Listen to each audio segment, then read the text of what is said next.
Kebakaran menghanguskan gedung salah satu TV swasta yang berlokasi di Jalan Kapten Patimura, Jambi. Api dengan cepat menghanguskan seluruh bagian gedung dan peralatan di dalamnya, termasuk peralatan siaran. Pinggir, ujung dulu, awas kabelnya. Tarik terus.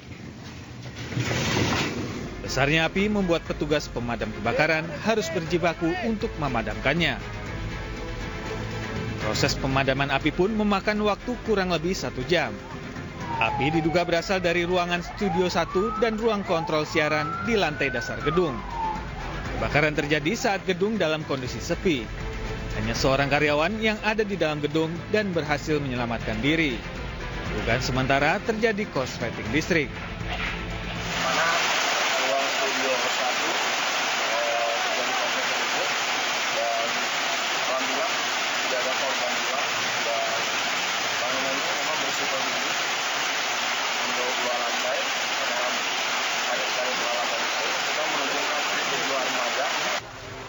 Petugas Dinas Pemadam Kebakaran dan Penyelamatan Kota Jambi menerjunkan 7 armada damkar.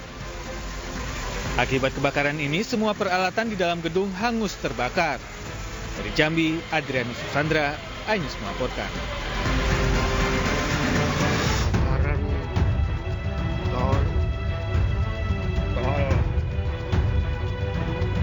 Dalam rekaman video amatir warga terlihat kobaran api membakar sebuah mobil pick-up di ruas tol Solo Ngawi, Kecamatan Widodaren, Kabupaten Ngawi. Besarnya kobaran api membuat seluruh bagian pick-up hangus terbakar.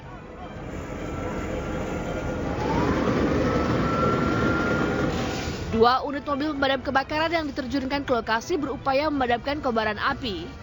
Api baru bisa dipadamkan 1 jam kemudian. Pengemudi pickup mengatakan ia melaju dari arah Solo menuju Surabaya membawa muatan papan kayu. Sesampainya di lokasi, as roda belakang mobil patah hingga bergesekan dengan beton jalan dan muncul percikan api. Saya pelan-pelan, udah berani kencang. Terus itu suara dok gitu loh, AC putus. Langsung aku minggir, udah minggir itu ada percikan api. Terus terbakar, Pak? Langsung terbakar bannya dulu. Tidak ada korban jiwa dalam peristiwa kebakaran ini meski seluruh bagian mobil serta muatan papan kayu hangus terbakar. Akibat insiden ini, arus lalu lintas di ruas tol Solo menuju Ngawi sempat mengalami kemacetan. Dari Ngawi, Jawa Timur, Asfi Manar, iNews melaporkan. Pemirsa, Al-Naura, seorang selebgram Palembang 3 tahun kabur dari kasus penipuan investasi bodong, akhirnya berhasil ditangkap Interpol di Tokyo, Jepang.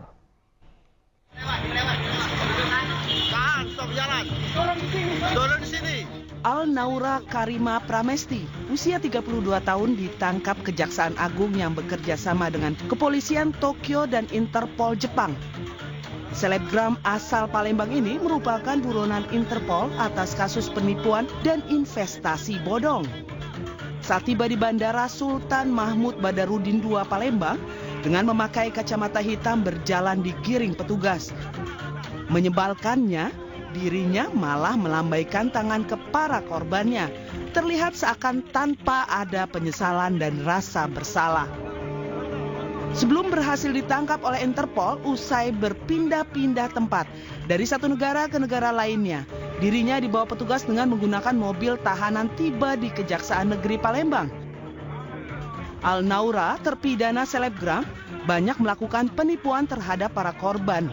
Dengan modus penipuan berkedok investasi bisnis tanah modal untuk menjual baju dan kain miliknya dengan keuntungan 9%. Syarat fotokopi KTP dengan uang minimal 10 juta rupiah. Selebgram Al-Naura ini merupakan terpidana DPO yang kabur saat hendak ditahan dari penetapan hukum 2 tahun penjara putusan Mahkamah Agung Republik Indonesia. Upaya hukum tingkat kasasi jaksa yang sebelumnya Al-Naura bebas dari vonis Pengadilan Negeri Palembang menang di tingkat upaya hukum banding Pengadilan Tinggi Sumatera Selatan. Terpidana Al-Naura berhasil ditangkap Interpol atas kerjasama diplomatik antar negara. Terpidana ini selalu memikirkan konten ataupun TikTok. Nah, disitulah ada yang suka dan tidak suka. Sehingga dari korban merasa tadi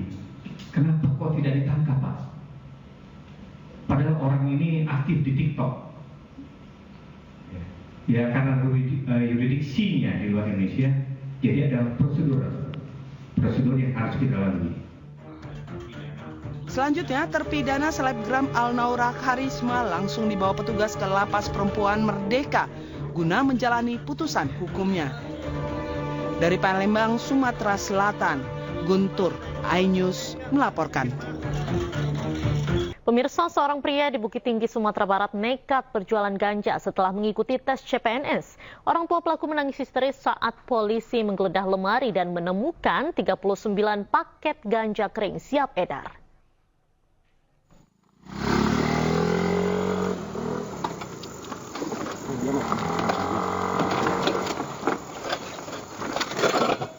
Polisi menangkap Randi Adrian, 25 tahun, di pinggir Jalan Sarojo, Kota Bukit Tinggi.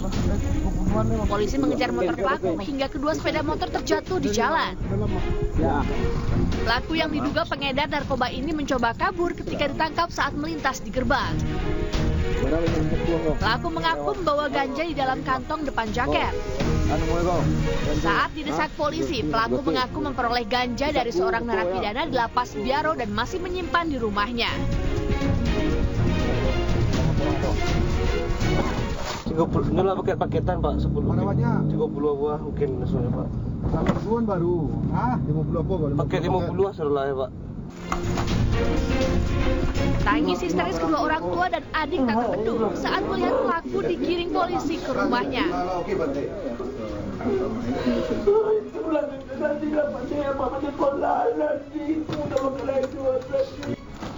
Dari dalam tas di atas lemari pakaian ditemukan 39 paket ganja berukuran kecil dan besar. Tersangka ini sebelumnya pada siang hari tes CPNS, kemudian sore hari tersangka melakukan transaksi narkotika jenis ganja. Kemudian kita kembangkan ke rumahnya, kita temukan barang bukti narkotika jenis ganja sebanyak 36 paket, kemudian ditambah 3 paket besar. Tersangka mengaku kecanduan ganja sejak masa kuliah dan hingga kini pelaku masih menjalani pemeriksaan intensif. Dari Bukit Tinggi, Sumatera Barat, Wahyu Sekumbang, iNews melaporkan. Pasca serbuan tikus sawah yang viral masuk dalam masjid, sekolah dan rumah warga, kini puluhan warga di Desa Kutamakmur, Kecamatan Tirta Jaya, Kabupaten Karawang, Jawa Barat, gotong royong melakukan pembasmian hama tikus atau disebut kalagumarang. Puluhan warga dan kepala desa ikut serta membasmi hama tikus yang bermunculan. Warga memburu sarang-sarang tikus yang berada di pinggir area pesawahan. Pembasmian hama tikus menggunakan gas dan belerang agar tikus keluar dari lubang persembunyian. Kegiatan gotong royong untuk membasmi tikus dibantu aparatur desa setempat hingga Dinas Pertanian.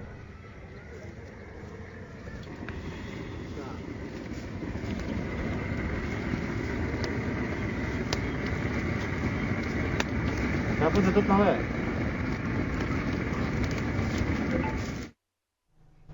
Untuk membahas mengenai serangan hama tikus di Desa Kutamakmur, Kecamatan Tirta Jaya, Kabupaten Karawang, kita sudah terhubung dengan Kepala Desa Kutamakmur, Ibu Juhariah Jalil.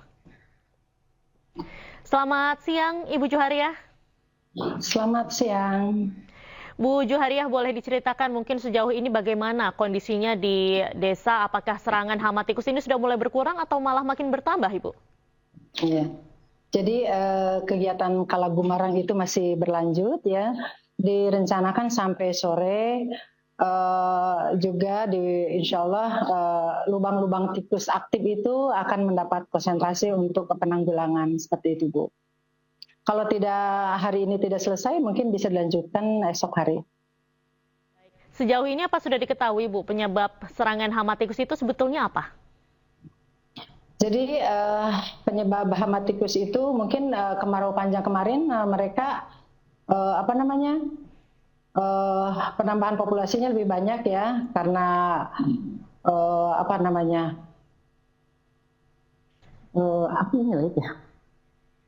Ya, jadi berkembang biak ya. Mungkin ketika kemarau kemarin berkembang biaknya memang 4 kali lipat. Ketika terus hari Jumat itu turun hujan yang lumayan deras, jadi merendam lubang-lubang tikus itu. Jadi kemudian mungkin tikus itu merasa terganggu dan itu berhamburan keluar dari lubang tikusnya. Berarti ini cukup mengganggu aktivitas warga di sana ya Bu ya? Iya, sedikit banyak memang mengganggu, akan tetapi alhamdulillah karena memang persawahan kami belum musim tanam ya, jadi kerugian belum begitu ada ya karena masih kosong lahannya gitu.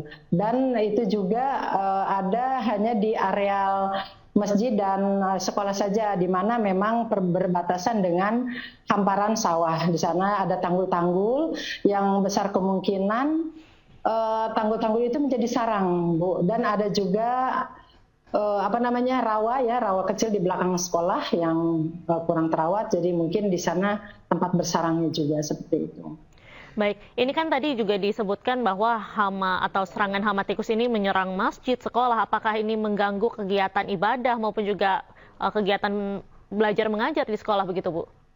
Baik, secara umum itu tidak, karena itu datangnya malam ya Bu, serangannya itu malam datangnya dari mulai jam 9 malam sampai menjelang subuh itu mereka sudah tidak ada lagi di daratan, tidak ada lagi di pemukiman seperti itu. Baik, terima kasih banyak Ibu Juhariah atas informasi Anda dan semoga sehat selalu Ibu. Mirsa, pohon berukuran besar di parkiran tempat wisata Farmhouse Lembang, Kabupaten Bandung Barat, tumbang menimpa sejumlah kendaraan milik wisatawan. Tidak ada korban jiwa dalam peristiwa ini, namun kerugian mencapai ratusan juta rupiah.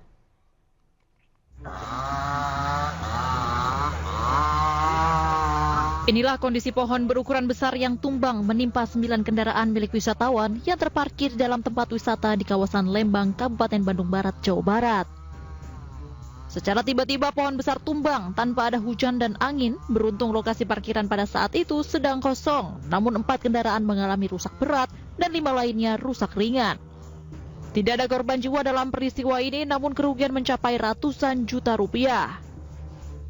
Diketahui kawasan Lembang beberapa hari terakhir mengalami hujan dan juga angin kencang.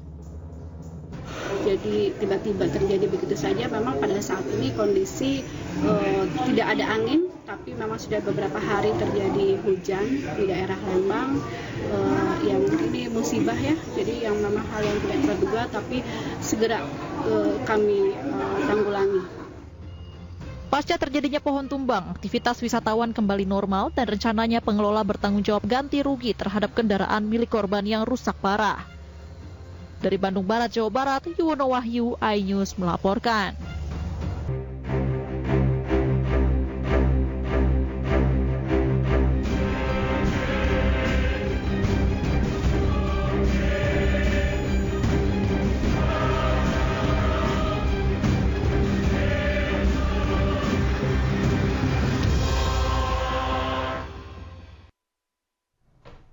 Pemirsa, Komisi Pemilihan Umum DKI Jakarta menggelar debat kedua pemilihan gubernur dan wakil gubernur 2024. Debat kedua bertema ekonomi dan kesejahteraan sosial. Debat kedua pemilihan gubernur dan wakil gubernur Jakarta ini digelar di Beach City International Stadium. Debat dimulai pukul 19 waktu Indonesia Barat dengan durasi 150 menit dibagi menjadi 6 segmen. Dalam kesempatan ini, 3 pasangan calon gubernur dan wakil gubernur Jakarta menjelaskan program yang akan dilaksanakan jika terpilih menjadi gubernur dan wakil gubernur Jakarta.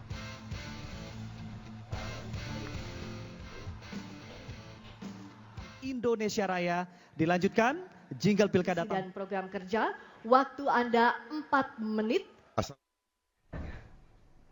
Pemirsa, calon gubernur nomor urut 1 Ridwan Kamil menyampaikan salah satu visinya yang ingin membangun hunian di atas pasar untuk warga.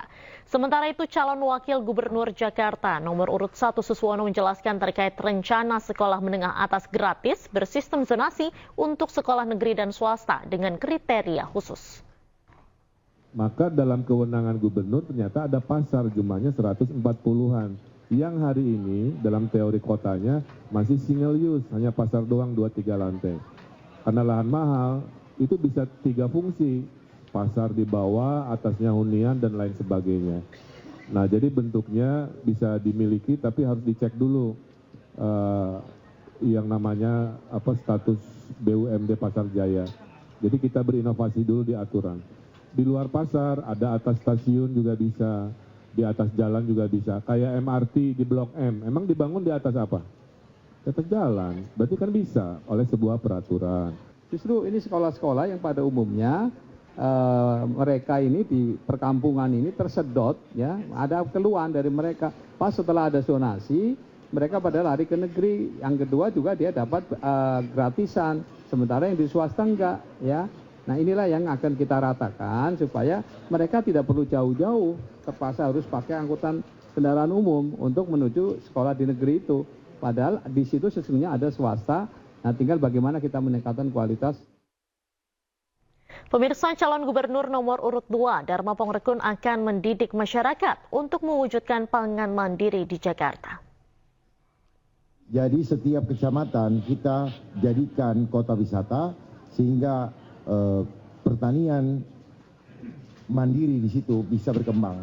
Kami akan menyiapkan tim ekonomi adab yang terdiri dari guru-guru honorer dan juga ahli di bidang pertanian yang akan mengajarkan kepada rakyat untuk membina rakyat dan sekaligus memberikan memberikan bibitnya. Jadi bukan saja kami buat programnya lalu kami lepas, tapi kami punya pola membina dari mulai merangkak, berdiri, berjalan, sampai berlari, sampai menghasilkan, dan tadi tidak akan kami lepaskan sampai kami selesai menjabat kalau Tuhan izinkan. Pak, tapi memungkinkan tidak? Karena tanah di Jakarta selain mahal juga semakin sempit. Jadi orang lebih butuh rumah daripada butuh tanaman. Saya beri contoh, mari kita lihat ke Kampung Bayam. Kampung Bayam sudah betul-betul menjalankan. Dan nanti Kampung Bayam akan saya jadikan prototipe untuk diikuti kampung-kampung yang ada di Jakarta yang lainnya. Kampung Bayam sudah berhasil. Makanya kenapa dibilang Kampung Bayam? Karena mereka mampu menjalankan pangan mandiri. Sementara itu, calon gubernur nomor urut 3 Pramono Anung berjanji akan membantu membangun fasilitas dan promosi agar pasar grosir Tanah Abang tidak kalah dengan penjualan online. Sementara itu, calon wakil gubernur nomor urut 3 Pilkada Jakarta Rano Karno berjanji akan membangun hunian dengan harga terjangkau. Saya sudah ke Tanah Abang dan saya melihat persoalan utama di Tanah Abang selain lawan dari online yang begitu luar biasa adalah fasilitas tempat dan sebagainya memang perlu dibantu oleh pemerintah Jakarta, promosi dan sebagainya. Sehingga dengan demikian kalau itu dilakukan, kami yakin dengan kondisi ekonomi yang sekarang ini memang sedang menghadapi tekanan, maka pasar Tanah Abang sebagai pusat grosir terbesar Asia Tenggara pasti akan bisa dibangkitkan kembali. Sehingga dengan semangat itu kami meyakini bahwa promosi itu menjadi penting seperti hal-hal yang juga diusulkan oleh calon yang lainnya. Oke, memang Jakarta ini tidak bisa cara lain kecuali vertikal. Itu dulu konsep awam. Kalau kita paksakan dengan bangunan tapak, Jakarta nggak akan pernah selesai menyelesaikan problematik tentang hunian. Nah, memang tapak ini kan banyak jenis. Ada rusunawa, ada rusunami. Kalau kita naikin lagi ada kondominium, naik lagi ada apartemen. Itu beda-beda, Mbak. Nah, tentu harus kita ciptakan adalah segmen mana harus kita ciptakan. Nah, tentu pemerintah daerah harus fokus kepada segmen memang sanggup untuk membeli hunian ini. Nah, jadi itulah pendekatan kami bahwa kita akan melakukan banyak sekali pembangunan di daerah yang urban. Karena apa? Kita akan menggunakan fasilitas atau lahan-lahan yang memang milik Pemda. Misalnya tadi dikatakan kecamatan, kelurahan, kita bangun ke atas. Nah, itu di bawahnya kantor kecamatan, kemudian lantai 2-3-nya bisa menjadi pasar, atasnya baru pemukiman. Nah, jadi itulah salah satu solusi. Memang bukan satu-satunya solusi, tapi harus dimulai. Kalau tidak, kita akan segera begini-begini saja. Kembali di News Siang bersama saya Davi Pratama. Pemirsa, Kejaksaan Tinggi Jawa Timur menangkap Ronald Tanur, terpidana kasus tewasnya Dini Sera di kawasan Pakuan City, Surabaya. Usai menjalani proses administrasi dan pemeriksaan kesehatan, Ronald Tanur dibawa ke Rutan Madaeng untuk menjalani hukuman.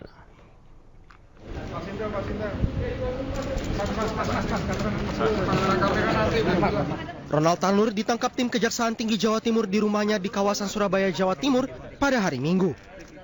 Eksekusi anak Edward Tanur, mantan anggota DPR RI itu berjalan lancar tanpa adanya perlawanan. Usai dilakukan eksekusi, Ronald Tanur akan segera dijebloskan ke Medaeng atau Rutan Kelas 1 Surabaya. Menurut Mia Amiati, Kepala Kejaksaan Tinggi Jawa Timur, apabila dalam beberapa waktu ke depan pihak Kajari memiliki novum atau bukti baru yang belum pernah diajukan ke pengadilan, maka jaksa bakal akan melakukan peninjauan kembali terkait putusan kasasi Ronald Tanur yang dijatuhi hukuman 5 tahun oleh Mahkamah Agung.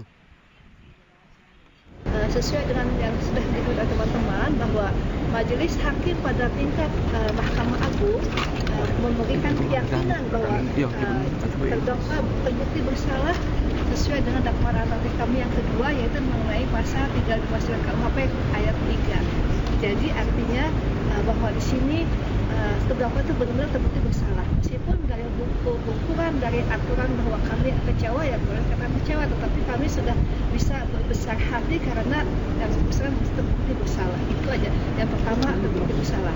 Nanti kalau misalnya di perjalanan ada novum, bisa kita bayarkan rekan. Tapi sekarang tidak menghalangi upaya hukum, tetap kita laksanakan eksekusi terlebih dahulu dan petunjuk pimpinan melaksanakan segera eksekusi.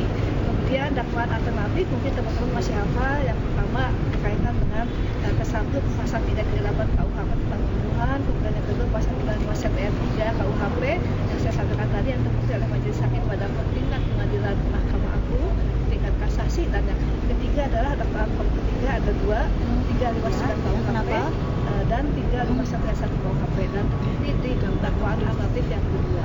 Dan di sini tuntutan yang kami ajukan pada itu adalah tuntutan dengan mencoba untuk bisa menuntut yang bersangkutan dengan tuntutan pidana penjara 15 tahun, di mana kami merupakan ada pasal 338 KUHP, tapi tidak bisa dibuktikan oleh pihak majelis hakim, hanya putus dengan putusan pasal 351 ayat 3 KUHP. Ronald Tanur sendiri bungkam dan tidak memberikan keterangan saat ditanyai oleh awak media ketika akan dibawa ke Rutan Kelas 1 Surabaya. Mas, mungkin ada permohonan Mas. Mas Ronald, ada mau disampaikan Mas? Komentar sedikit Mas. Mas soal 5 tahun gimana Mas? Kurang atau gimana Mas? Sebelumnya Mahkamah Agung telah membatalkan putusan bebas terdakwa Ronald Tanur dari Pengadilan Negeri Surabaya. Melalui langkah kasasi, MA menjatuhkan Ronald Tanur hukuman 5 tahun penjara. Dari Surabaya, Jawa Timur, Hari Tambayong, iNews melaporkan. Dan pemirsa, untuk informasi terkini kita sudah terhubung dengan rekan kami Rahmat Ilyasan di Rutan Kelas 1 Surabaya, Jawa Timur. Selamat siang. Rahmat, apakah pemeriksaan lanjutan terhadap Ronald Tanur hari ini sudah dimulai? Baik, selamat siang Davi. Saat ini saya berada di Rutan Medaeng Rumah Tahanan Kelas 1 Surabaya di kawasan Jalan Lejen Suto, Surabaya. Di mana di rutan ini Ronald Tanur dilakukan penahanan. Sebelumnya Kejati Jawa Timur melakukan eksekusi dan membawa Ronald Tanur di rumahnya di kawasan perumahan elit di Pakuwon Situ, Surabaya. Dan setelah adanya proses administrasi di Kejati Jawa Timur, Ronald Tanur saat ini sudah dijebloskan di rutan Medaeng. Sementara 3 hakimnya yakni Erin Suwadamik dan 3 tersangka lain dan 2 tersangka lainnya masih menjalani pemeriksaan. Dan tidak menutup kemungkinan Ronald Tanur akan dilakukan pemeriksaan kembali jika proses nantinya akan berlangsung atau pemeriksaan lebih lanjut terkait adanya suap yang ada oleh 3 tahanan atau 3 tersangka dari 3 hakim yakni Erin Suwadamik dan juga 2 tersangka lainnya. Demikian, Davi. Rahmat, kapan Ronald Tanur tiba di Rutan Medaeng? Baik, Davi, tidak adanya pemeriksaan yang dilakukan oleh Kejati Jawa Timur tadi malam. Saat itu juga setelah adanya proses administrasi selesai, Ronald Tanur langsung dijebloskan Rutan Medaeng di kawasan Jalan Lejen Suto, Surabaya, Sidoarjo, Jawa Timur. Demikian, Davi. Baik, terima kasih Rahmat Ilyasan atas laporan Anda langsung dari Rutan Medaeng, Surabaya, Jawa Timur. Selamat bertugas kembali. Kejaksaan Agung menyita uang senilai hampir 1 triliun rupiah dari rumah makelar kasus suap Ronald Tanur, Zarof Rikar. Zarof Rikar mengumpulkan uang itu dari gratifikasi penanganan sejumlah perkara saat ia masih menjadi pejabat di Mahkamah Agung. Kejaksaan Agung memamerkan tumpukan uang dan emas hasil penyitaan di rumah maklar kasus suap Ronald Tanur, Zaro Frikar. Nilai uang yang disita mencapai lebih dari 920 miliar rupiah dalam mata uang dolar Hong Kong dan euro. Selain itu, Kejaksaan Agung juga menyita emas logam mulia seberat 51 kg. Zaro Frikar mengaku mengumpulkan uang itu dari gratifikasi penanganan sejumlah perkara saat ia masih menjadi pejabat di Mahkamah Agung.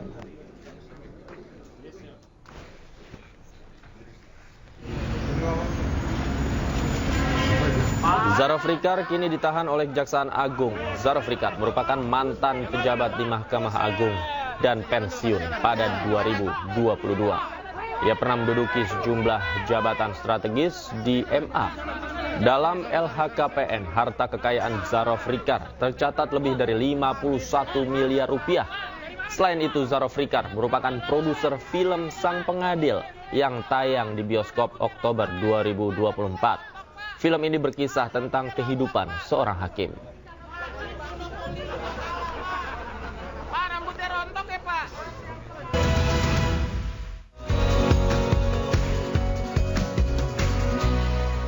Pos Indonesia berkolaborasi dengan Rencana Pictures menyelenggarakan Postpay Cup 2024 di Universitas Logistik Bisnis Internasional Bandung. Pelaksanaan berlangsung dari tanggal 14 hingga 17 Oktober 2024 dan diikuti oleh 40 tim futsal SMA SMK sederajat di Jawa Barat. Dihadiri langsung Coach Indra, pelatih timnas U20 sekaligus brand ambassador Postpay dari Pos Indonesia. Salam sehat Coach Indra. Assalamualaikum. Waalaikumsalam warahmatullahi wabarakatuh. Coach Indra hadir di Universitas Logistik Bisnis Internasional di hari ini. Dari tadi juga kita lihat bahwa Coach Indra juga mengisi kuliah umum di acara Postpay Cup 2024.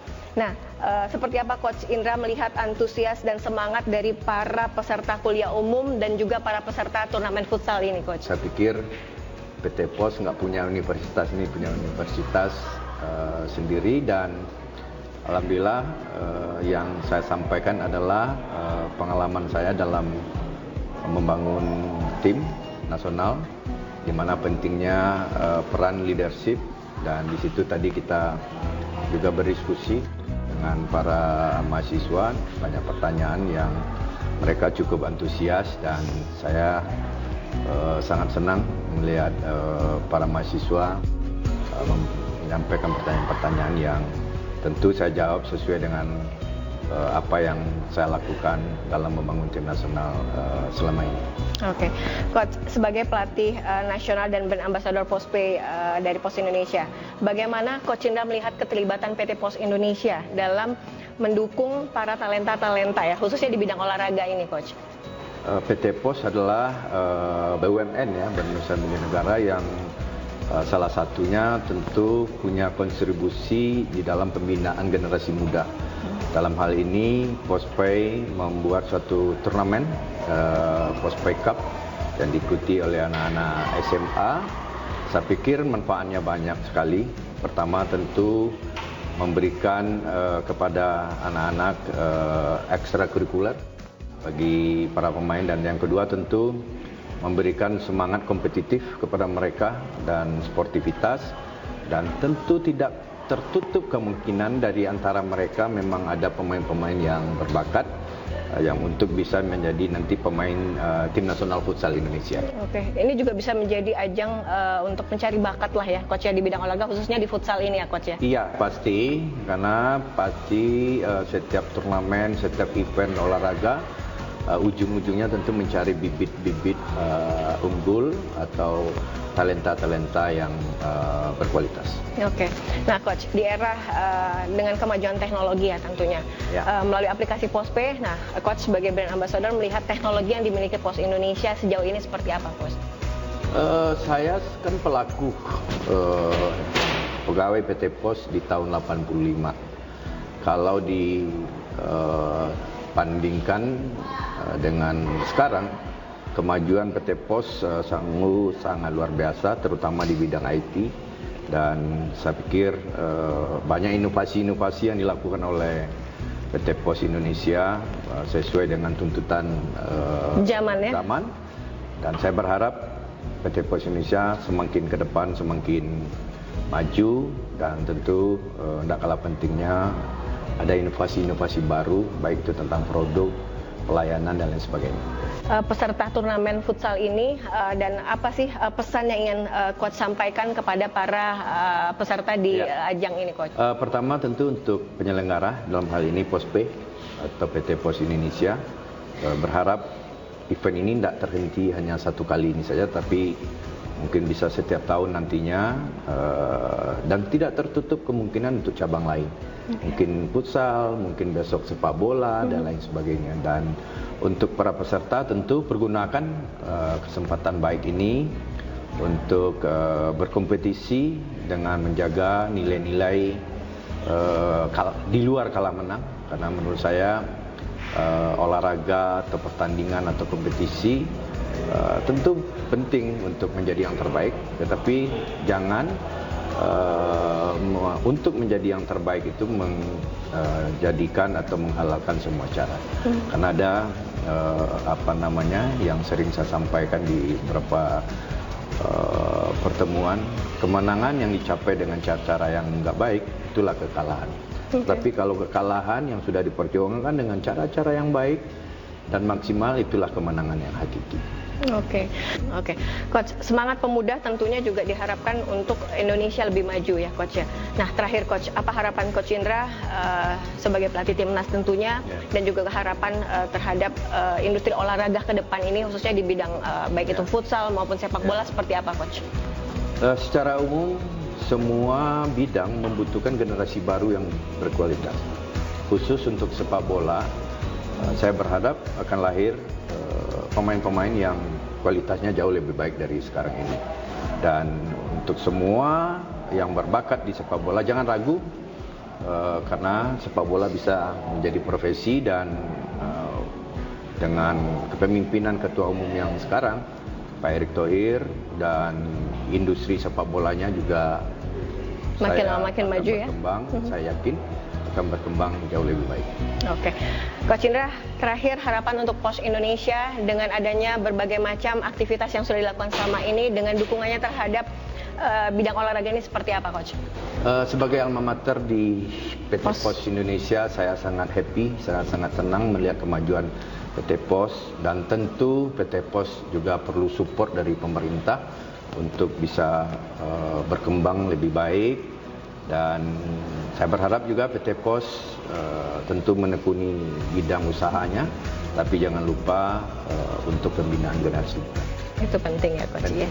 Terima kasih Coach Indra untuk waktunya. Semoga apa yang menjadi harapan Coach Indra dan tentunya juga harapan untuk bangsa Indonesia dengan hadirnya POS Indonesia dengan teknologi dan inovasinya bisa tercapai. Ya, pemirsa, demikian bincang-bincang saya dengan Coach Indra, pelatih timnas U20 dan juga brand ambassador POSPE dari POS Indonesia. Sampai jumpa. Terima kasih banyak. Pemirsa, Festival Gandrung Sewu kembali digelar di Pasir Pantai Marina Bom, Banyuwangi, Jawa Timur. Lebih dari 1.000 penari gandrung memukau ribuan wisatawan yang datang.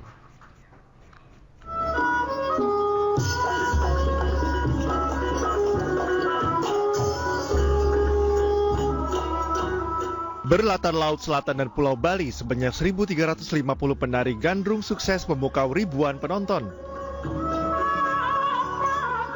Ribuan penari gandrung yang merupakan pelajar dari tingkat SMP dan SMA se-Kabupaten Banyuwangi ini menari dengan membentuk formasi tarian dari segala penjuru di lautan pasir pantai.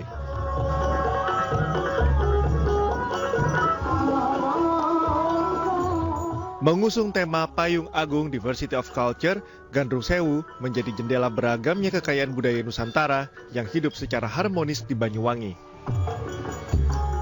Pagelaran Gandrung Sewu inilah cerminan keelokan dari keragaman budaya yang ada di Banyuwangi sebagai tempat di mana tradisi dan nilai hidup saling berinteraksi.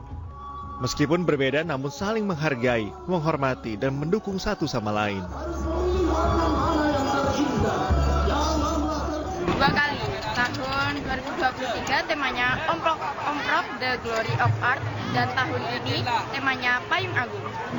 Kenapa ikut gandrung ini? Ya biar bisa mempromosikan budaya Banyuwangi. Insya Allah apa yang dituju dilihatkan akan tercapai.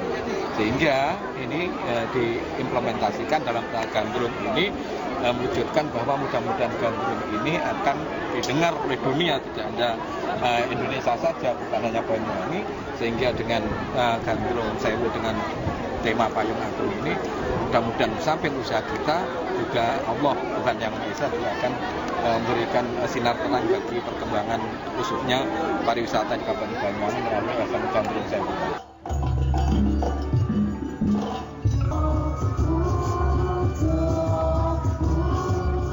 Gandrung Sewu tidak terlepas dari inovasi elemen masyarakat mulai dari seniman, pelaku industri pariwisata, serta peningkatan kualitas pelaksanaan dari tahun ke tahun, sehingga menjadi event unggulan yang menjadi daya tarik bagi wisatawan domestik dan juga mancanegara. Dari Banyuwangi, Jawa Timur, Eris Utomo, iNews melaporkan.